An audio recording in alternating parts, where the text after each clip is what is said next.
ये तस्वीर अब आपको दिखाते हैं। उदयपुर से संभाग स्तरीय किसान महोत्सव का आयोजन हो रहा है। मुख्यमंत्री अशोक गहलोत क्या कुछ कह रहे हैं, सुनिए। जी सिंह मालवीय जी, रामलाल जाट साहब, उदयलाल अंजना जी, मोहनलाल मीणा जी,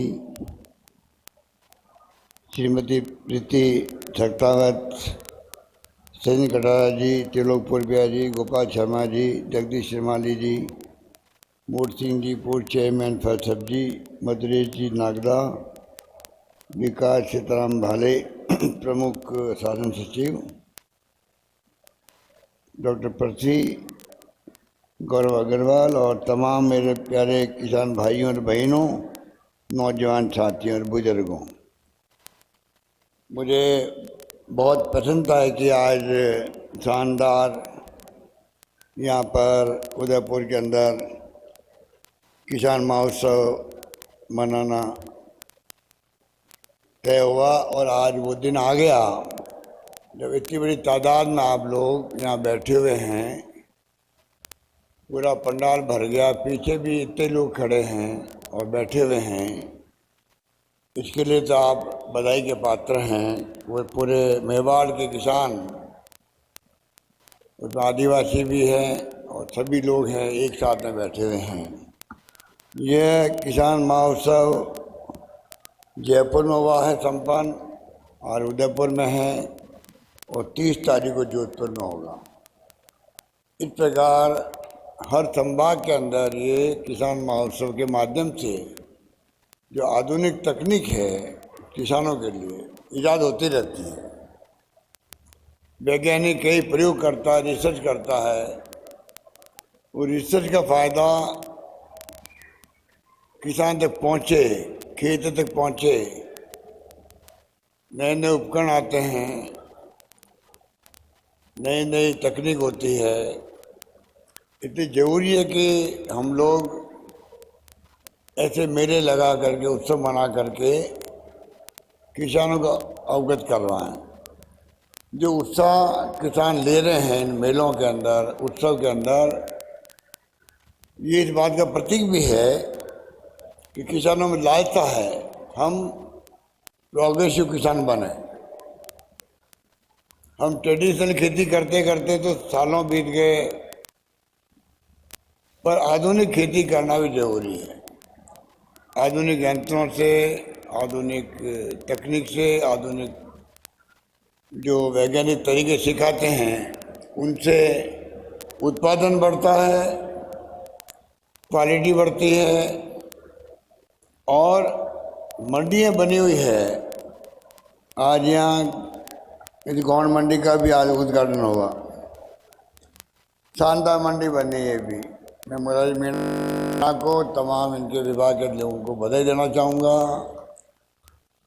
इतनी शानदार मंडी बनना और मंडी को जाल बिछ गया पूरे राजस्थान के अंदर। मुझे याद है 60 के दशक में ये मंडी बनना शुरू हुई थी। करीब 60 साल हो गए लगभग जब मंडी बनना शुरू हुई थी। 60 साल पहले तब ना तो व्यापारी खुश था ना किसान खुश था। पता नहीं ये कैसे हम ऊपर को ले जाएंगे शहरों के अंदर, मंडियों में क्या होगा। आज मंडी अपना आप में किसान के लिए व्यापार हो गई है।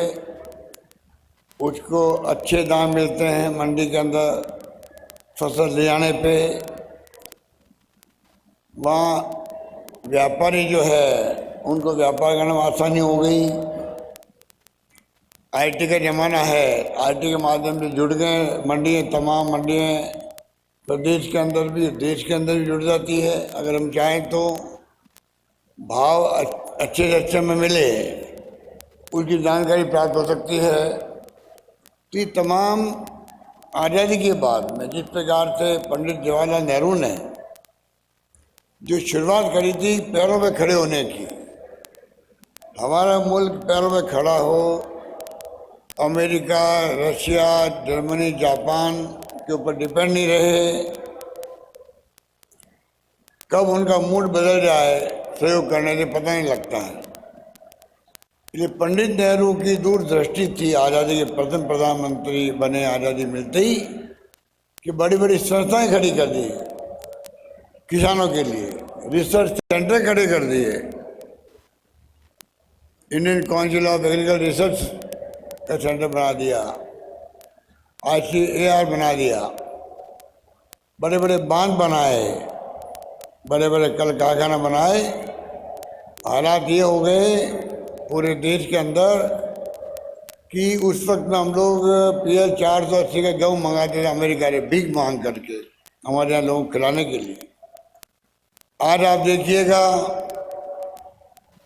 किसानों को श्रेय जाता है, बधाई जाती है, चाहे पंडित नेहरू हो चाहे इंदिरा गांधी हो, जो सोच पैदा करी कि नहीं हम अपने पैरों पे खड़े होंगे, गेहूँ बाहर से क्यों मांगे, किसी से भीख मांगे क्यों। हमारे देश के किसानों में दम कम है, वो पैदावार बढ़ा सकते हैं, हमारा मुल्क आत्मनिर्भर बन सकता है।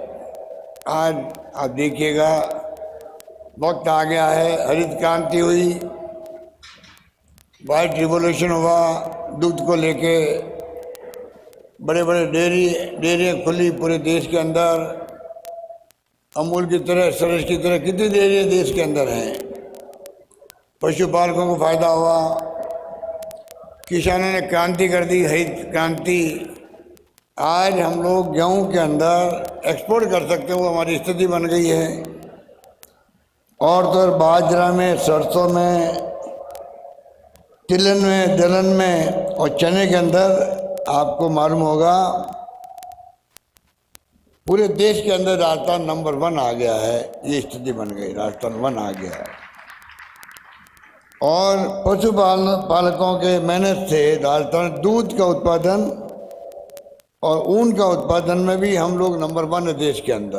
तो राजस्थान प्रोग्रेसिव स्टेट भी है, राजस्थान प्रगतिशील स्टेट भी है, प्रगति करता जा रहा हर क्षेत्र के अंदर, शिक्षा में भी, स्वास्थ्य सेवा में भी। आप देख रहे हो हमने स्वास्थ्य का अधिनियम बना दिया, राइट टू हेल्थ एक्ट बना दिया, कानून बना दिया है। पूरे प्रदेशवासियों की स्वास्थ्य की जिम्मेवारी सरकार की है कानून बनाने के बाद में। ये बहुत क्रांतिकारी काम हुआ है। 25 लाख का बीमा हुआ इलाज का, पर कानून बनना उससे बड़ी बात है।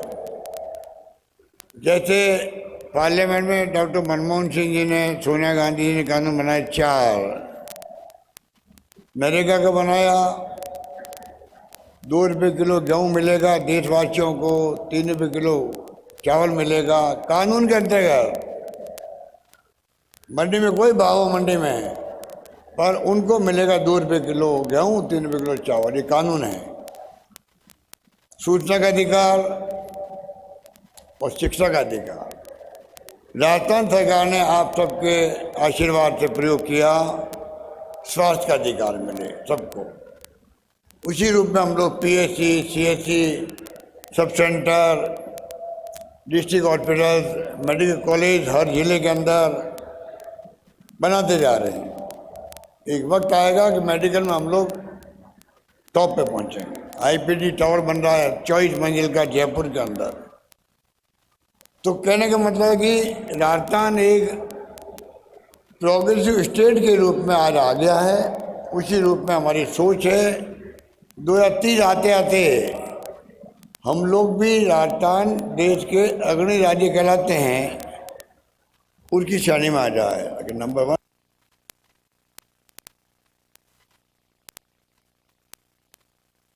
सब क्षेत्रों में आर्थिक विकास दर बढ़ती है, सब क्षेत्रों में आगे बढ़ो। GDP के अंदर, GDP में आज हम लोग आंध्र प्रदेश 11.4% पे और हम लोग 11.04% पे। तो आप सोच सकते हो कि इस प्रकार से हम लोगों ने छलांग लगाई है। सोशल सिक्योरिटी में 1 करोड़ लोगों को पेंशन मिल रही राजस्थान के अंदर, और मिनिमम बिना 1000 रुपये कर दिया अभी।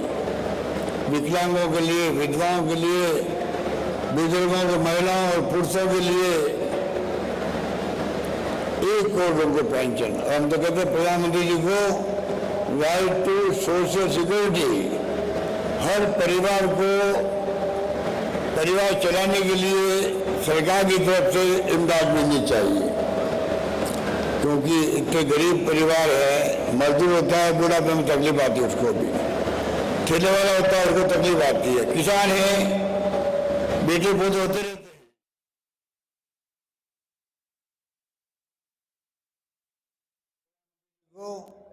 राइट टू सोशल सिक्योरिटी, हर परिवार को परिवार चलाने के लिए, क्योंकि इतने गरीब परिवार है, मजदूर होता है, बुढ़ापे में तकलीफ आती है उसको भी, ठेले वाला होता है उसको तकलीफ आती है, किसान है, बेटे पोते होते रहते हैं, बेटे पोते होते रहते हैं तो जमीन का हिस्सा बंटवारा होता रहता है, आमदनी होती नहीं छोटे से टुकड़े के अंदर। आदिवासी लोग रहते हैं बारफा डूंगरपुर के अंदर, उदयपुर में लैंड होल्डिंग बहुत कम है उनके पास में भी। तो ऐसी स्थिति के अंदर उन परिवारों को चाहिए बच्चों को पढ़ाए, जमाना आईटी का है, मोबाइल फ़ोन, इंटरनेट सेवाएं, कंप्यूटर आ गए, राजीव गांधी के सपने के अनुकूल हम कैसे एक्सपर्टाइज करें उनकी। शिक्षा बहुत आवश्यक है ज़िंदगी के अंदर, बिना शिक्षा के अंधेरा है। किसानों के बच्चों को चाहिए एक भी बालक बालिका घर के अंदर, ढाणी में, गांव में शिक्षा से वंचित नहीं रहे। सरकार ने बहुत कुछ किया है उनको पढ़ाने के लिए, वो पैसे वालों के साथ में कॉम्पीट कर सके। कोचिंग करवा रहे हम लोग, विदेश भेजे 500 बच्चों को, स्कूटी दे रहे काली बाई बिल के नाम से 30,000 बच्चियों को, लड़कियों को फ्री बस ट्रेवल करवा रहे हैं, लड़कों को करवा रहे हैं, पढ़ाई करने जाएगा फ्री जाएगा। नौकरी के लिए एक बार फॉर्म भर दो, बार बार फॉर्म भरने की जरूरत नहीं है। इस प्रकार हमने जो फैसले किए हैं छात्रों के लिए, युवाओं के लिए और किसानों के, मैंने अलग बजट पेश किया है और जो धनराशि रखते थे बजट में उसको मैंने डबल कर दिया है।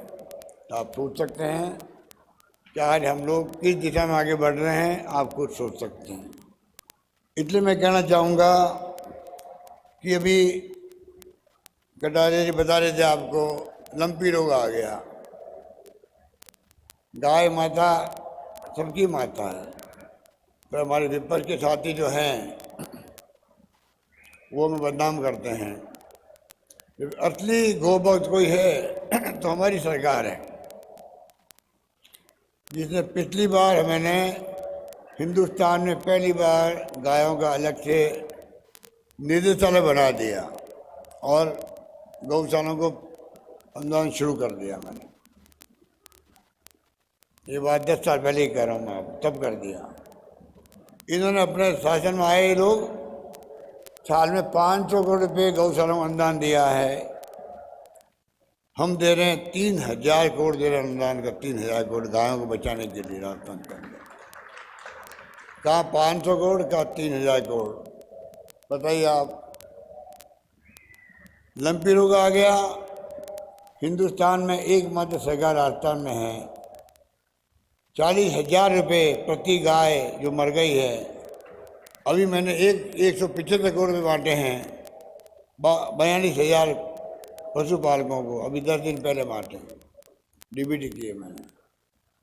तो आप सोच सकते हैं, आगे गायों का बीमा कर दिया, गाय भैंस का भी 2 पशु प्रति परिवार का बीमा होगा, प्रीमियम सरकार देगी। इस प्रकार से आप सोच सकते हो कि हमने जो वादे किए थे वो तो वादे पूरे निभाए रहे हैं। उसके अलावा भी भारत सरकार को हम लोग बार बार आगाह करते हैं कि आपकी नीतियाँ गलत हैं।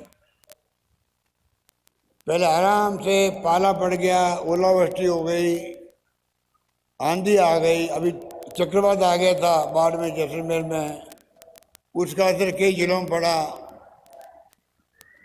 कई पेड़ गिर गए, खंभे गिर गए, मकान छोटे मोटे गिर गए या क्षतिग्रस्त हो गए, झोपड़ी उड़ गई।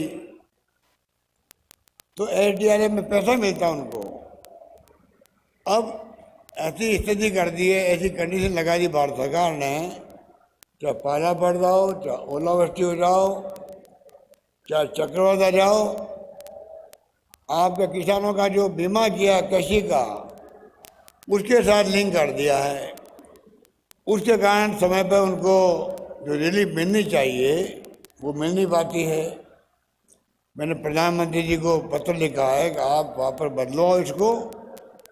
पहले वाले नियम ठीक थे जिससे कि लोगों को राहत मिलती थी, किसानों को टाइम पे मिलती थी। ये हमारी बातें चलती रहती है। इसलिए मैंने आपको कहा 2000 करोड़ का पहले मैंने किसान कल्याण कोष बनाया था, अब उसको मैंने 7500 करोड़ का किसान कल्याण कोष बना दिया है। तो आप सोच सकते हैं कि कृषि के रिसर्च सेंटर राजस्थान में है, अभी तक ही नहीं होंगे। 5 तो पहले कृषि विश्वविद्यालय 5 थे। आप बताइए, सरसों का अनुसंधान केंद्र यहाँ पर है, काजरी यहाँ पर है, राजस्थान एग्रीकल्चर रिसर्च इंस्टीट्यूट यहाँ पर है, और 60 कॉलेज जो है, आज कृषि कॉलेज 60 हो गई राजस्थान के अंदर, 60।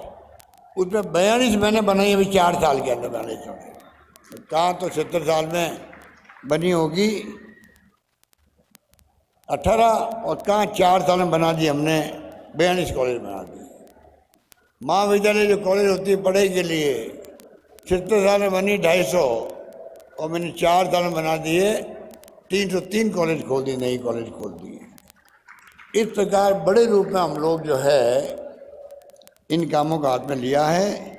कैसे राजस्थान का चौमुखी विकास हो, बल्कि लड़कियों के लिए आप लोग जाने खुशी होगी, आपको मालूम होना चाहिए वैसे तो, कि लड़कियां भी कृषि का अंदर एक्सपर्टाइज करें, प्रोत्साहन मिले। इसलिए हमने स्कीम बनाई है कि जो सीनियर सेकेंडरी स्कूल में पढ़ेगी लड़कियाँ हैं और कृषि विषय लेगी, उनको 15,000 मिलेंगे प्रति वर्ष।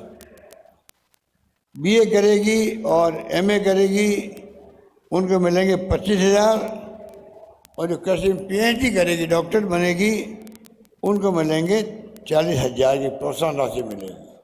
हर चीज़ को सोच समझ के किया जा रहा है राजस्थान के अंदर। ये मैं कहना चाहता हूँ। बच्चों भी जो गरीब होते हैं कोचिंग नहीं कर पाते, पैसे वाले कोचिंग करते हैं, फीस होती है 1 लाख रुपए। 30,000 बच्चों को हम कोचिंग करवा रहे हैं जिससे कि वो कॉम्पीट कर सके पैसे वालों बच्चों के साथ में। 500 बच्चों विदेश क्यों भेज रहे हैं? पैसे वाले विदेश जा सकते हैं, हमारे बच्चे क्यों नहीं जाए? गरीब लोगों के, किसानों के 500 बच्चों को प्रति वर्ष भेजेंगे हम लोग विदेश के अंदर, जिससे कि वो पढ़ लिख करके आए। जैसे मैं उदाहरण देता हूँ अम्बेडकर साहब का। अम्बेडकर गए विदेश पढ़ने के लिए, उनको भेजा गया, बड़ौदा के महाराजा ने भेजा था, गायकवाड़ ने, और उस संविधान निर्माता बन गए। हमारे बच्चे भी जाएंगे तो कोई साइंटिस्ट बनेगा, कोई टेक्नोक्रेट बनेगा, एक्सपोजर होगा उसका, एक्सपर्ट बनेगा आईटी का, पता नहीं क्या बन के आएगा वो। तो सारे तरह से अवसर प्रदान करने का काम सरकार का है। अवसर का लाभ उठाने का काम है संबंधित किसान का, मजदूर का, छात्र का, युवाओं का, आम आदमी का।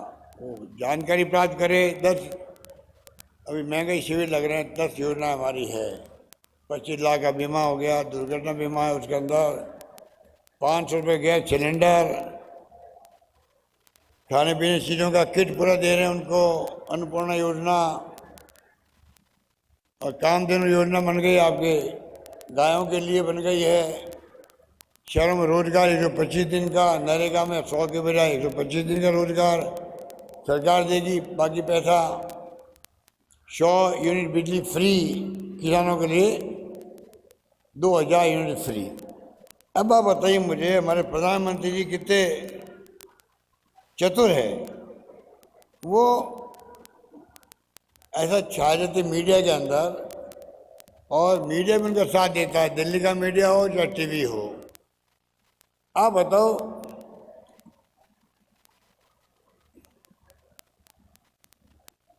आप बताइए, आपको आश्चर्य होगा, वो 6,000 रुपये देते हैं किसानों को 3 किस्तों में। 4 महीने में एक किस्त आती 2,000। 42,000 करोड़ रुपये दे रहा हूँ मैं यहाँ पर राजस्थान के अंदर, घरेलू बिजली में, कृषि बिजली में, किसानों को पेंशन 42,000 करोड़। बताइए आप, कितना बड़ा फर्क है। और तो और जो आप हिसाब लगाओ 2000 3 बार 6000 हो गए। हम दे रहे हैं 1800 रुपये। 2000 यूनिट बिजली फ्री का मतलब है 1800 रुपये की बिजली फ्री 90 पैसे से। 90 पैसे की कंसेशन वाली रेट है वो। 90 पैसे से 2000 यूनिट के होते हैं 1800 रुपये प्रति माह। 12 महीने के होते हैं 21,600। 21,600 तो मैंने अभी किया ना, वो किया है, बिजली माफ किया है। और वो 2,000 देते 3 बार खाली। पूरा खुद बैठते हैं बटन दबाने के लिए।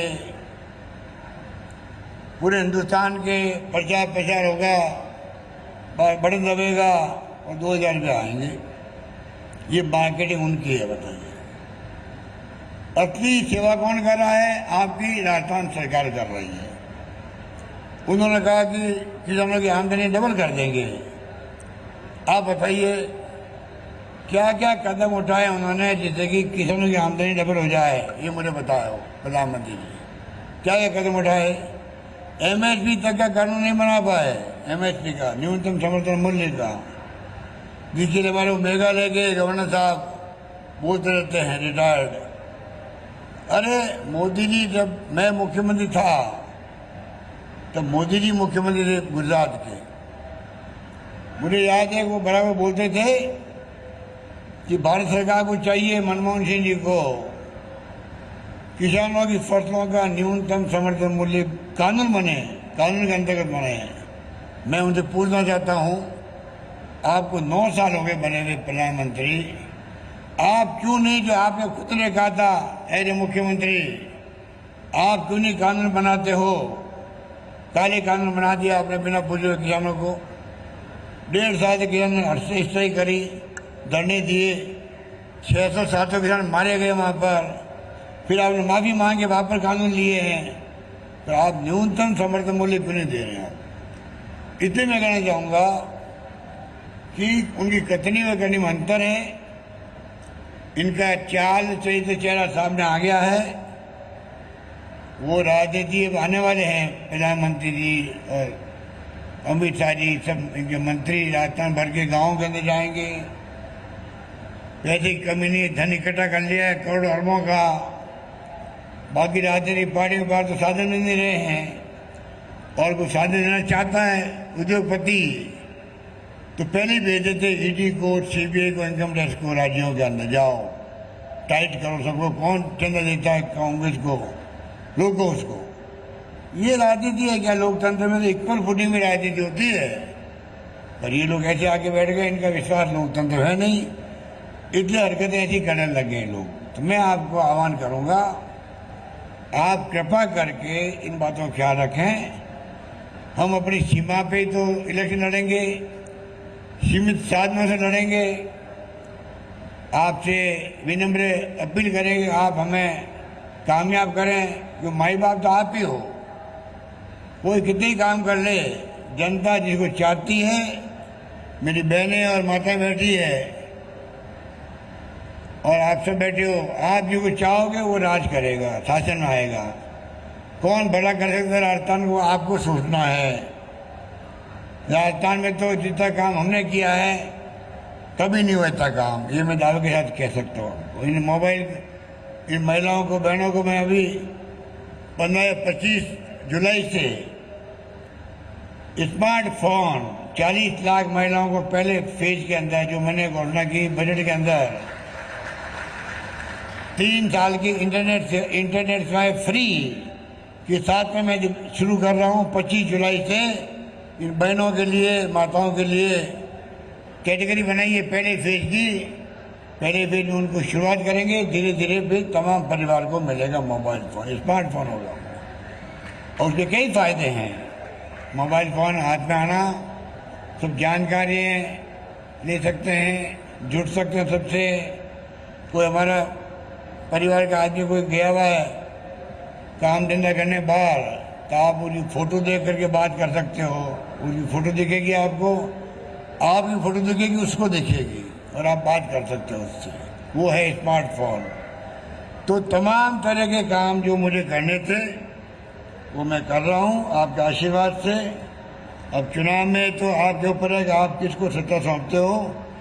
मैं तो ये महसूस करता हूँ, जहाँ मैं जा रहा हूँ तो मैं देखता हूँ कि वहाँ पर लोगों का जो मूड है, या जो जाते तो मालूम पड़ जाता है कि भाई ये इनका जनता का मूड क्या है। तो मुझे लगता है इस बार जनता में आशीर्वाद पुनः देगी, हमारी सरकार रिपीट करेगी, मुझे यकीन है पूरा।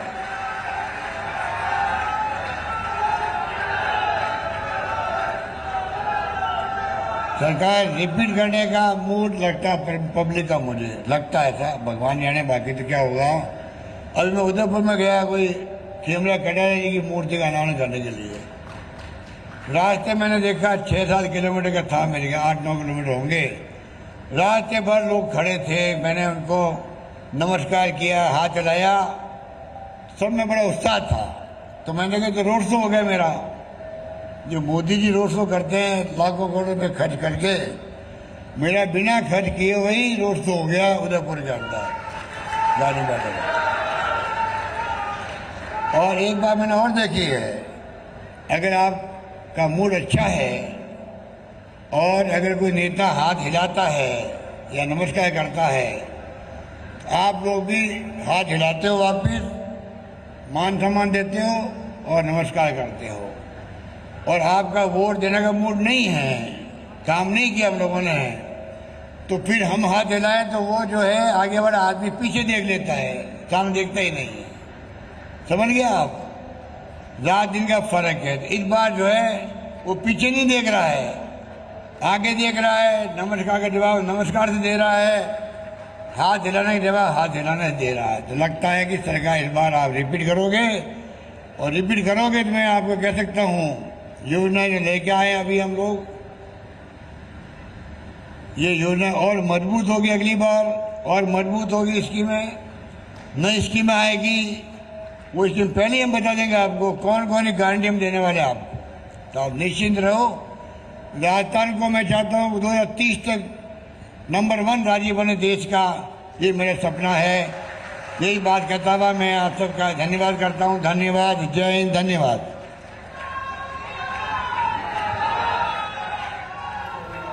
मुख्यमंत्री अशोक गहलोत को आप सुन रहे थे। उदयपुर के बलीचा में मुख्यमंत्री किसान महोत्सव को संबोधित कर रहे थे, और इस दौरान उन्होंने न सिर्फ अपनी योजनाओं का जिक्र किया, बल्कि योजनाओं का जिक्र करते हुए उन्होंने यहां तक कहा कि उनको लग रहा है, उनको पूरा भरोसा है कि उनकी सरकार एक बार फिर से रिपीट होगी, क्योंकि जनता के बीच में जब वो जा रहे हैं तो जनता उनको सिर माथे बिठा रही है। जब वो उनका बिना अभिवादन स्वीकार कर रहे हैं तो जनता भी सहर्ष उनको नमस्कार कर रही है। इस दौरान शायद कुछ बचा है, मुख्यमंत्री क्या कुछ कह रहे हैं, सुनिए। घोषणा करनी थी, भूल गया मैं घोषणा करना आपके यहाँ। एक तो मैं घोषणा करता हूँ, 3 घोषणा कर रहा हूँ। उदयपुर में नई फल सब्जी मंडी खोलने की घोषणा करता हूँ। 100 बीघा जमीन 50 करोड़ की लागत आएगी उसके अंदर, नंबर 1। नंबर 2, आज जो इस गौन मंडी का उद्घाटन हुआ आज जो उद्घाटन मैंने किया अभी, ये अब आज के बाद में इसको स्वतंत्र मंडी बनाने की घोषणा करता हूँ। ये स्वतंत्र मंडी बन जाएगी, अपग्रेड हो जाएगी। और नंबर 3 उदयपुर जिले में सीताफल, आम, वन उपज, औषधीय पौधों के अनुसंधान उत्पादन की आधुनिकतम तकनीक विकसित किए जाने की दृष्टि से 3 सेंटर फॉर एक्सीलेंस स्थापित किए जाएंगे। नंबर 1 कोटड़ा में सीताफल के लिए, जाडोल फलासिया में वन उपज व औषधि पौधों के लिए, लसाड़िया में आम के लिए, ये सेंटर ऑफ एक्सीलेंस बनाए जाएंगे। ये मैं घोषणा करता हूँ, बहुत इम्पोर्टेंट है। धन्यवाद। धन्यवाद, बहुत बहुत।